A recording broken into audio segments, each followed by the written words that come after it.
কিছু মানুষের পাহাড় ভালো লাগে, তো কিছু মানুষের সমুদ্র। আবার কারুর জঙ্গল ভালো লাগে, তো কিছু মানুষের আধ্যাত্মিক স্থান। তবে এই সবার মাঝে যদি আমার মতামত জানতে চান, তাহলে আমি বলবো আমার ভালো লাগে প্রকৃতির নির্জনতা, নিস্তব্ধতা। তাই শহর থেকে দূরে গ্রামের পিচ রাস্তা ছেড়ে মেঠো পথ ধরে আজ এমন কিছু জায়গায় আপনাদেরকে নিয়ে যাব, যার সাক্ষী হয়তো প্রথমবার আমরা সকলে হতে চলেছি। দেব এমন কিছু গন্তব্যের সন্ধান যা আমার তৈরি গুগল ম্যাপের একটি ক্লিকেই আপনি নিজস্ব অথবা ভাড়ার গাড়ি করেই ঘুরে নিতে পারবেন। তাই দেরি না করে ঝটপট উঠে পড়ুন আমার গাড়িতে, কারণ আজ আমি মানুষ আপনাদেরকে নিয়ে যেতে চলেছি এক অজানা, অদেখা পুরুলিয়াতে।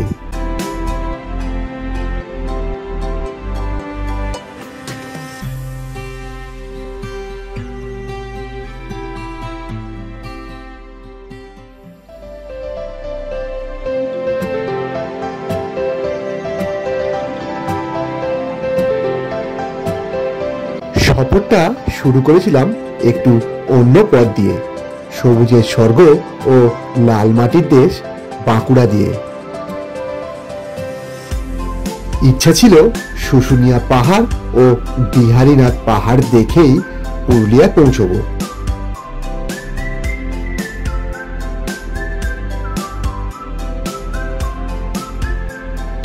আর তাই বাবা বিহারীনাথ ভগবানের আশীর্বাদ না নিয়ে যাই কিভাবে। অজানার খোঁজে, না দেখার মাঝে আর নতুনের সাজে আবার বেশ কিছু গল্প নিয়ে চলে এলাম আপনাদের মধ্যে। এসে পৌঁছেছি বাঁকুড়ার সর্বোচ্চ উচ্চতা পর্বতের সামনে, আর এটা হলো বিহারীনাথ টেম্পল। পেছনে বিহারীনাথ পাহাড়। এটি হলো বাঁকুড়ার সবথেকে উচ্চতম পর্বত।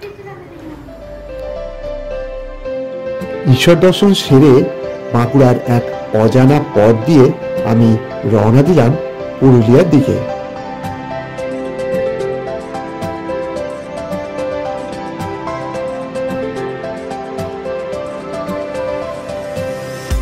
আর এই বাঁকুড়া থেকে পুরুলিয়া যাবার পথে আমার পরবর্তী গন্তব্য ছিল বরন্তী লেক। বলা বাহুল্য, সফরের এই প্রতিটা গ্রাম্য রাস্তার গুগল ম্যাপের লিঙ্ক ডেসক্রিপশন বক্সে দেওয়া রইল। আপনি মনে করলে এই গ্রাম্য রাস্তার প্রকৃতির উপভোগ নিয়ে পুরুলিয়া পৌঁছতে পারেন। যাই হোক, ইচ্ছা ছিল বরন্তীর আশেপাশেই কোথাও সারবো দুপুরের মধ্যাহ্ন ভোজ, আর সেই মতোই ওই দূরে রাখা রয়েছে আমার গাড়িটা, আর এখানে দুপুরের মধ্যাহ্ন ভোজ। আমি ভেজিটেরিয়ান খাওয়াই বেশি প্রেফার করি, আর সেইটা যদি সেই বেস্ট খাওয়াটা যদি এই মুরারদি পাহাড়ের সামনে বসে সম্পন্ন হয়, তাহলে হয়তো তার অনুভূতিটা অনেকটাই বেড়ে যায়। ভোর 3টে বেরিয়েছি, এখনও 100 কিলোমিটার মতো কভার করে পৌঁছতে হবে বাঘমুন্ডি, মানে অযোধ্যা হিলটপের একদম লোয়ার পাটে। মধ্যাহ্নভোজ সেরে 30 থেকে 40 কিলোমিটার এগিয়ে আসতেই পথের ধারে পেলাম এক নাম না জানা মন্দির।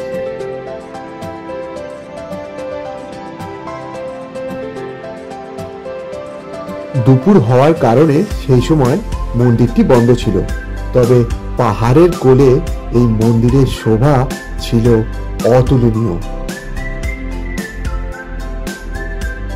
তারপর দীর্ঘ 3 ঘন্টা পথ পেরিয়ে পৌঁছেছিলাম অযোধ্যা বাঘমুন্ডি মোড়ের এই কল্পনা হোমস্টেতে।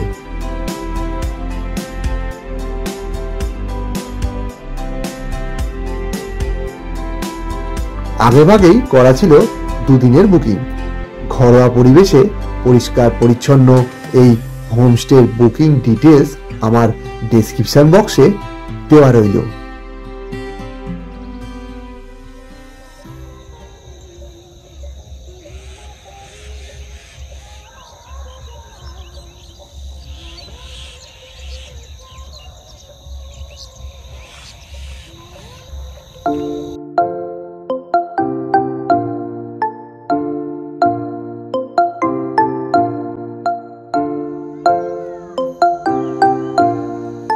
চারিপাশে শুধু কেউ নেই, ফাঁকা গ্রাম, পাহাড় এবং আমি।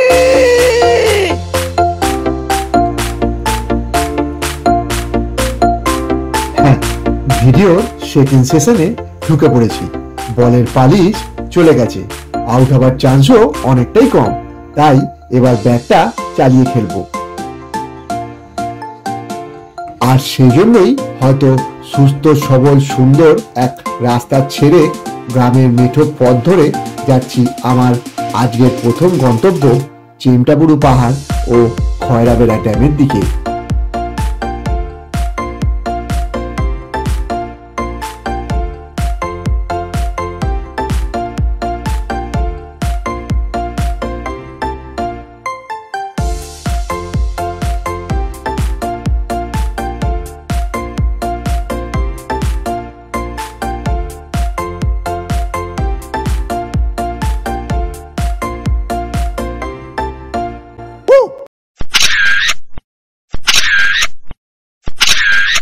বনের মধ্যে এই জায়গাটা ঘেরা, একদিকে এই চেমটাবুরু পাহাড় আর এদিকে এটা হলো বাবড়া পাহাড়, আর পেছনে বিশাল বড় জলরাশি দিয়ে ঘেরা এই জায়গাটার নাম হলো খয়রাবেড়া ড্যাম।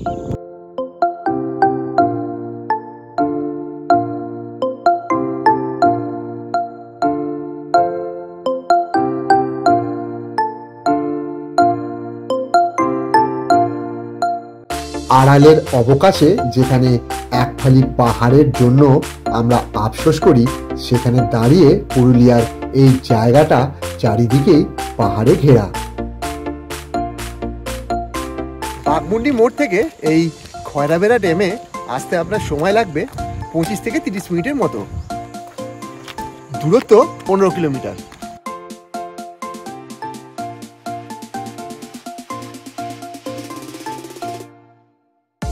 শীতের সকাল, অকৃত্রিম প্রকৃতি এবং স্বচ্ছ উন্মুক্ত আকাশের শোভায় মত্ত মন আপনাকে এক অন্য জগতে নিয়ে যাবে। আজ 25শে ডিসেম্বর, আমি খুব সকাল সকাল এই জায়গাটায় চলে এসেছি। অবভিয়াসলি আজকে তো একটা বড় দিন, সেই জন্যই এখানে কিন্তু বেলা বাড়ার সঙ্গে সঙ্গে ভিড় যথেষ্টই হবে। এখানে প্রত্যেকটা পাহাড়েরই মোটামুটি গড় উচ্চতা 1800 ফুটের ওপরে। তবে আপনি হয়তো জানেন না, এই পেছনে চেমটাবুরু পাহাড়টা এই পুরুলিয়ার সব থেকে উচ্চতম পাহাড়। হ্যাঁ, এর উচ্চতা হলো 2298 ফুট।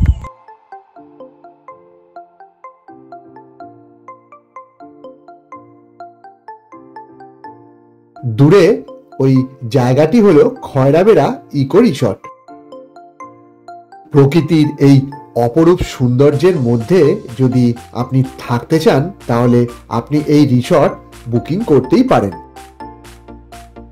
গুগলে খয়রাবেড়া ইকো রিসর্ট সার্চ করলেই পেয়ে যাবেন এখানকার বুকিংয়ের যাবতীয় তথ্য।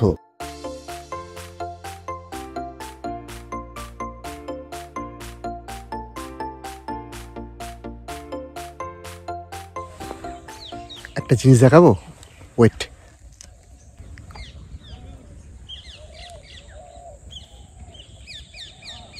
চারিদিকে পাহাড়ে ঘেরা একটা জায়গা, তার মধ্যে একটা ফুটবল গ্রাউন্ড, খুব সুন্দর পরিবেশ, খুব সুন্দর। আমরা এক টুকরো মাঠের জন্য আফসোস করি, আর এখানে দেখুন কত বড় একটা মাঠ পড়ে আছে, কিন্তু কোনো খেলার লোক নেই। শান্ত নিরালা এই প্রকৃতিকে উপভোগ করতে করতে আমি চেমটাবুরু পাহাড় মানে খয়রাবেড়া ড্যাম থেকে নাইকা ড্যামের দিকে অগ্রসর হচ্ছি। ভাবা যায় একটা কথা যে আজ 25শে ডিসেম্বর, মানে একটা খুবই জনবহুল এবং মানে মানুষের ঘুরতে আসার দিন, এবং আমি এই পুরুলিয়ার রাস্তা দিয়ে যাচ্ছি। আজকের দিনে দাঁড়িয়ে এই রাস্তার মধ্যে কেউ নেই।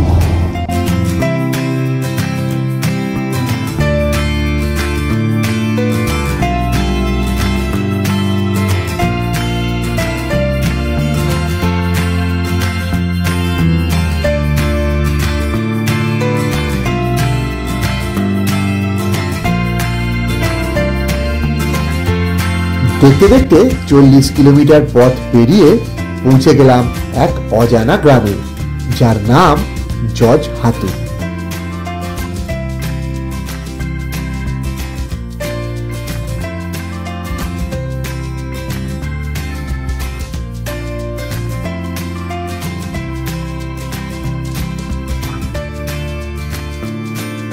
কিছু দূর এগোতেই এলাম আবার একটি গ্রামের সন্ধান।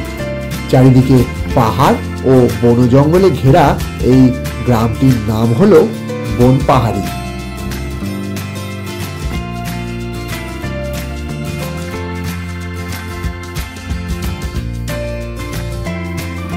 একে একে এই ধরনের বেশ কিছু অজানা গ্রাম পেরোচ্ছিলাম।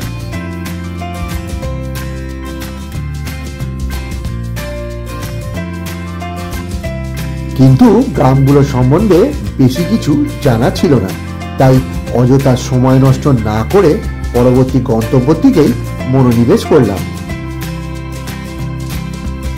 এবং অবশেষে দীর্ঘ 55 কিমি পথ অতিক্রম করে এলাম আজকের দিনের আমার দ্বিতীয় গন্তব্যের সামনে।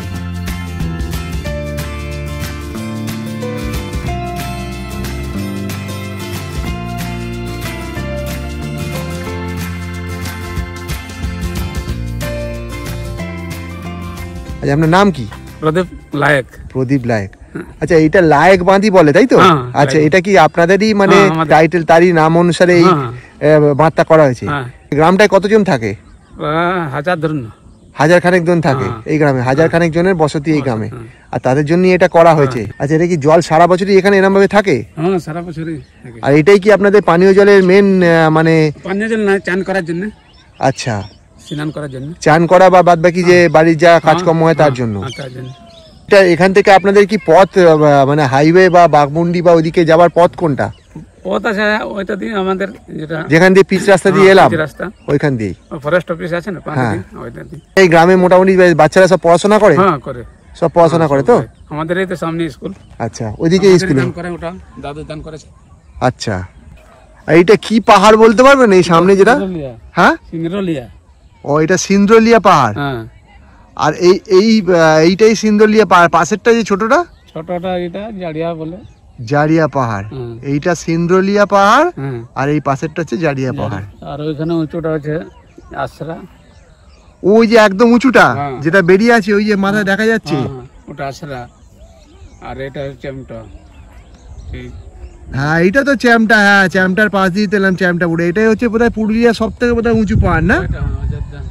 হ্যাঁ, অযোধ্যা হিল টপের সব থেকে উঁচু পাহাড়। আশরা বলে আমাদের নাম। আচ্ছা, না, খুব ভালো লাগলো আপনার সঙ্গে কথা বলে। আমি হয়তো আগেই বলেছিলাম যে এবারে আমি পুরুলিয়া ঘুরতে এসেছি শুধুমাত্র ভিডিও করার উদ্দেশ্যে নয়, এই অজানা জায়গাগুলোকে আপনাদের সামনে তুলে ধরতে।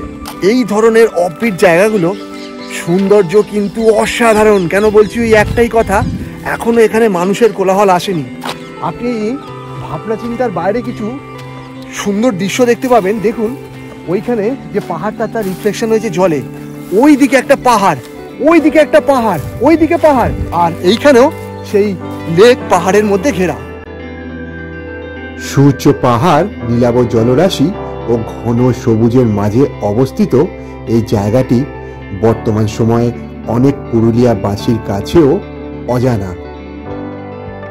তবে আগামী দিনে আপনার পদক্ষেপের কথা মাথায় রেখে এখানে পৌঁছবার যাবতীয় তথ্য ডেসক্রিপশন বক্সে দিয়ে রাখলাম। তাই অজানাকে যদি জানতে হয়, নতুনের সন্ধানে যদি কোনো একটা জায়গায় আসতে হয়, আর এই পুরুলিয়ার আসল সৌন্দর্যকে যদি দেখতে হয়, তাহলে আপনাকে আসতেই হবে এই ধরনের অফবিট জায়গাগুলোতে।